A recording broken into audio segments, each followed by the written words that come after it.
Hello and welcome back to my channel. My name is Alyssa, and in this video we are going to create my spreads for my May reads this month. So this video is coming out a little bit later than I wanted it to, but I don't think I've said this before, but I'm actually a teacher, an art teacher, and we just wrapped up the school year, so it was a little bit hectic, but now we are on summer vacation, so we can get started doing more journaling and more reading. So if you didn't know, I usually create my monthly cover pages as the birthstone color for that month. So this month it is emerald, that is May's birthstone. So we are obviously doing a green spread. I don't really have a lot of like emerald stationery. It's more like forest green colors and olive green and stuff, so we're just going with that.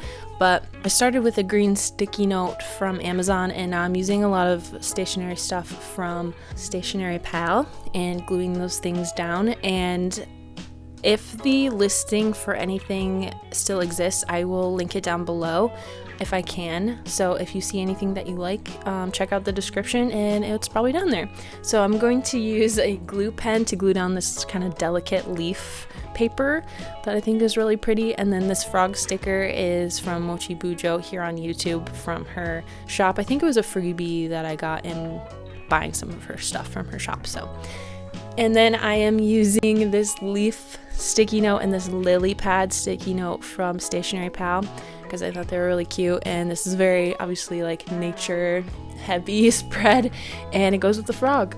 So these little sticky notes are from StationaryPal. They're like watercolor sticky notes. So I read 4 books this month, and I'm just gonna write the titles on those little spaces. So yeah, I read 4 books. In my last video I said I was trying to read more than that in May because I was behind a few books on my Goodreads challenge, and now I'm even farther behind. But it's because I got sick in May for like 2 weeks straight. It was really bad, so I didn't feel like doing anything. I was super exhausted and tired from just working too, so I couldn't read as much as I wanted, but that is okay. This summer, hopefully I can get caught up on that. And so now I'm just putting some washi tape down for decoration. This washi tape, again, I think is from Amazon.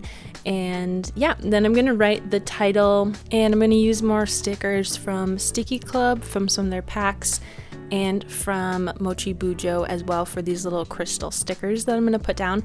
And I noticed in my last video that some of the Sticky Club links that I linked aren't available anymore because they sell out of their stuff kind of fast sometimes if it's a really popular pack.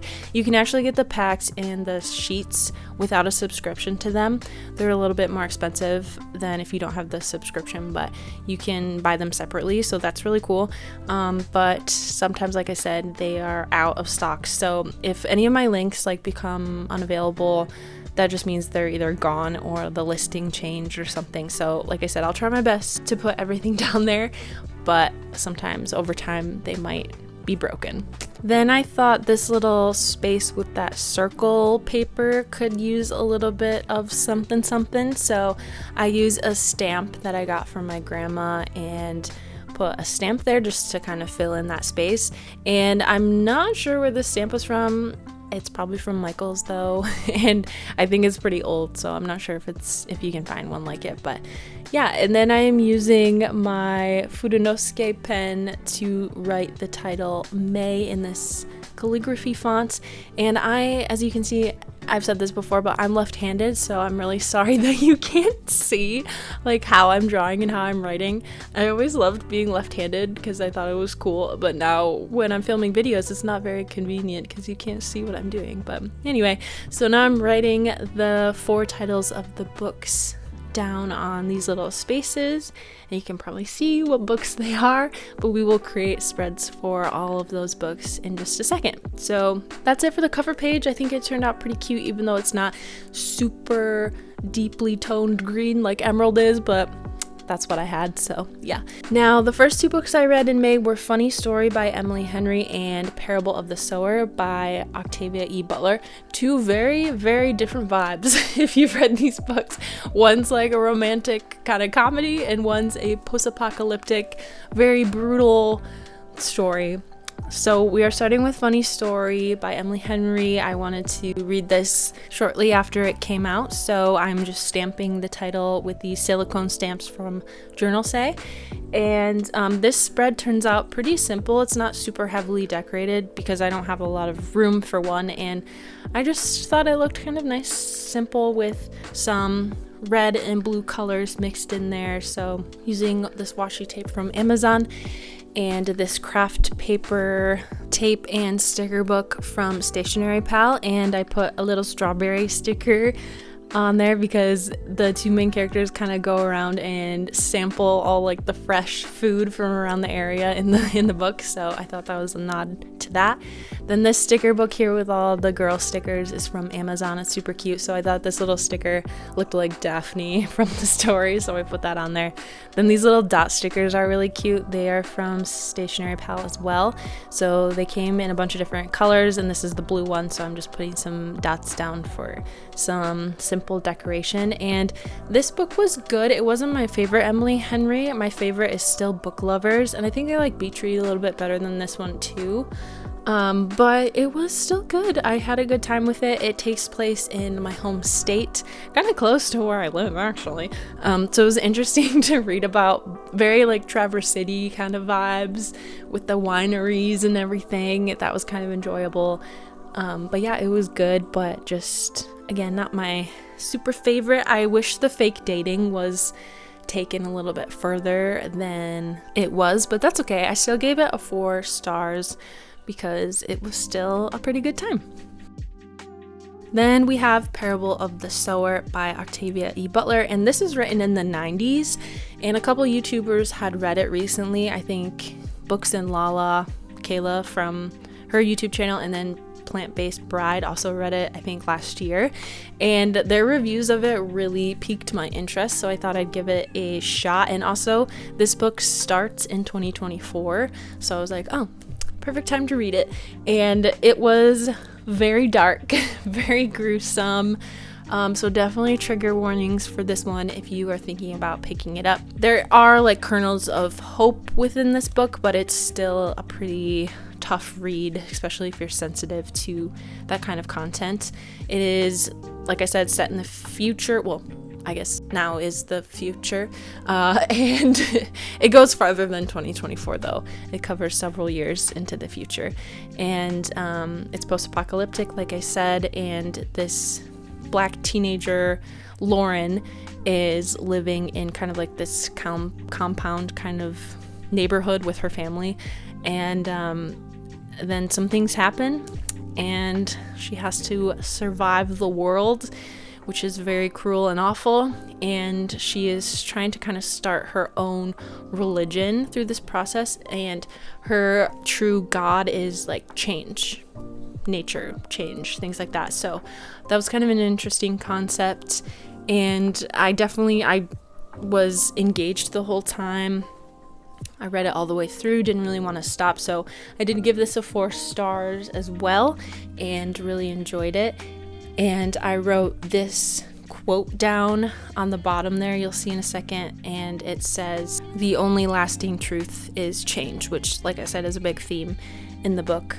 And I'm also excited to start reading more from like Black authors. I am also reading from a Black author in June, so it's really cool to get that perspective, and interesting how Octavia E. Butler wrote this in the 90s and things are kind of like coming true now. It's a little creepy. But anyway, so now moving on to Nettle and Bone, which was my next read by T. Kingfisher, and I am officially on the T. Kingfisher bandwagon. This was my first book by her, and I absolutely loved this story. It was so good. I am learning that I really like the kind of adult fairy tale vibes in books, so this one was 5 stars for me. I think it's a contender for my favorite book of the year right now, which is really exciting. It didn't have super great ratings on Goodreads. Well, it was like a 4.1 or something like that, which isn't bad, but it's just lower than what I typically read, I guess.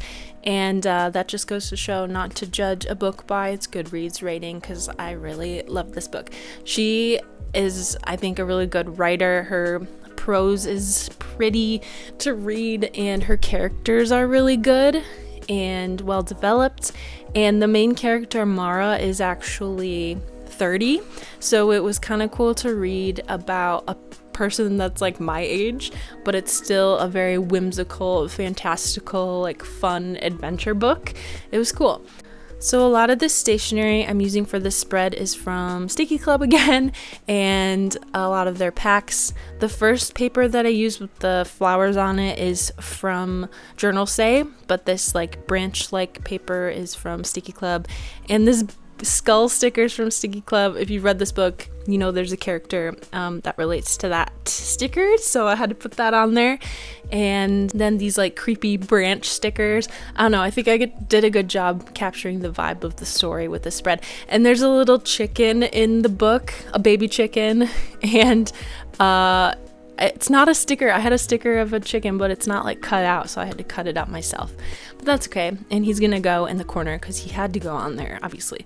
There's a baby chicken, and then there's a demon chicken in the story. So I had to put the animals in there. She did a really good job with making the animals their own characters, and I really loved that.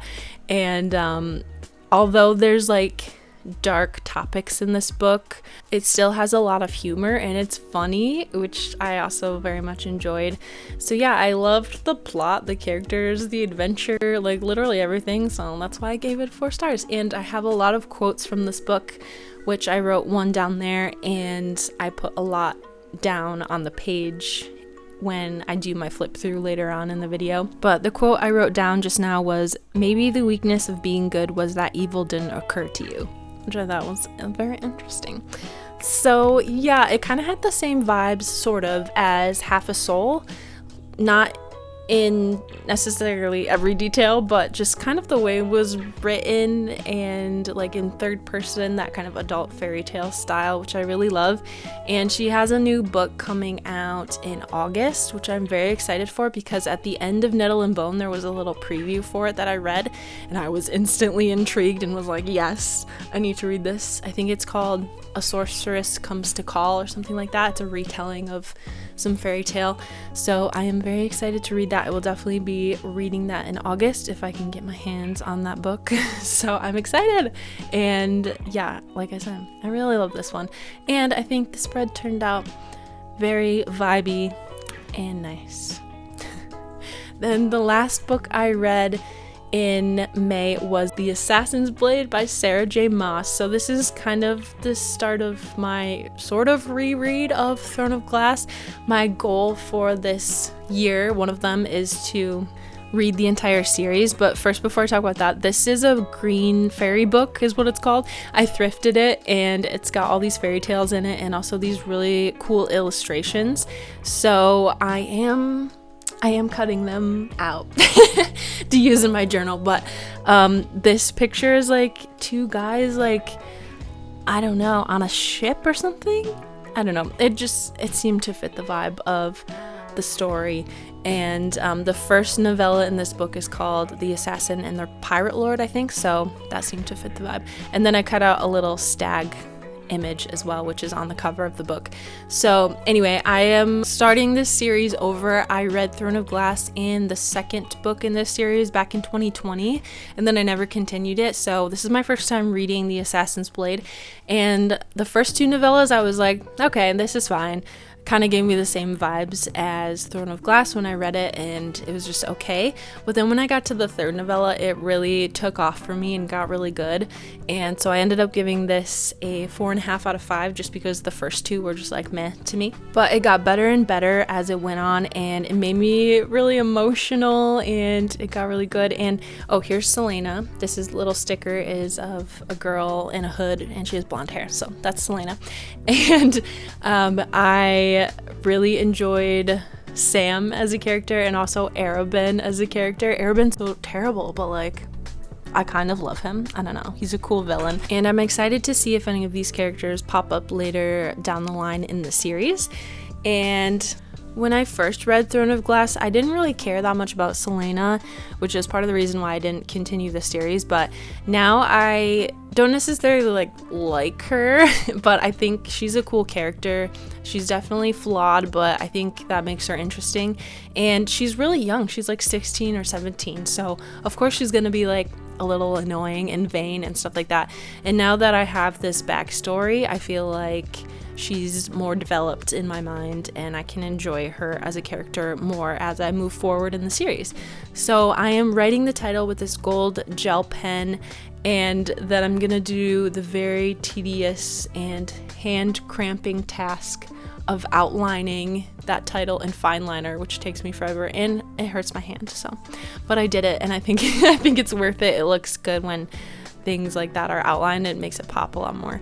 So I'm looking forward to reading the series as a whole, although I'm not very excited to reread Throne of Glass because it wasn't my favorite, and I know her writing since she started the series when she was in high school, I think. Her writing isn't as good as it gets to be, and I think her storytelling is a little bit lacking. So I know it will get better in time. People say that a lot about this series, so I just gotta push through it. I have all of the books. Here I'm pointing to Sarah J. Maas's name because I misspelled it. I spelled it M-A-S-S instead of M-A-A-S, so I had to white it out with my white gel pen, which is a good tip if you want to fix a mistake with pen. And now I'm stamping my star stamp and gonna fill in the 4.5 rating that I gave it. Oh, and this is actually the first actual physical book that I've read this year. I've been reading most of my books on my Kindle, and I have this whole series of actual books, so I decided to physically read this book, which was nice, although it was heavy. Kindles are very light and convenient. But now we're gonna flip back to the beginning and do a quick flip through of all the spreads. So here again is the May cover page. I think it turned out quite cute. And then we have Funny Story and Parable of the Sower. Again, very different vibes, but I think they look nice side by side. A little bit simpler, but still think they look good. And then we have Nettle and Bone, which I think is my favorite spread. I just really like the stationery that I used, and it matches the cover really well, I think, and the vibe of the story. And then lastly we have The Assassin's Blade by Sarah J. Maas, and I also really like this one. I think the color palette's really nice, and again, I like the vibe of this one too, with all the daggers and cool stuff like that. So that's it for this video. If you enjoyed, please consider subscribing to the channel, giving the video a like, leaving a comment, all that good stuff. And I'll see you in my next video, which will be a very exciting stationery collection video. So I'll see you then. Bye!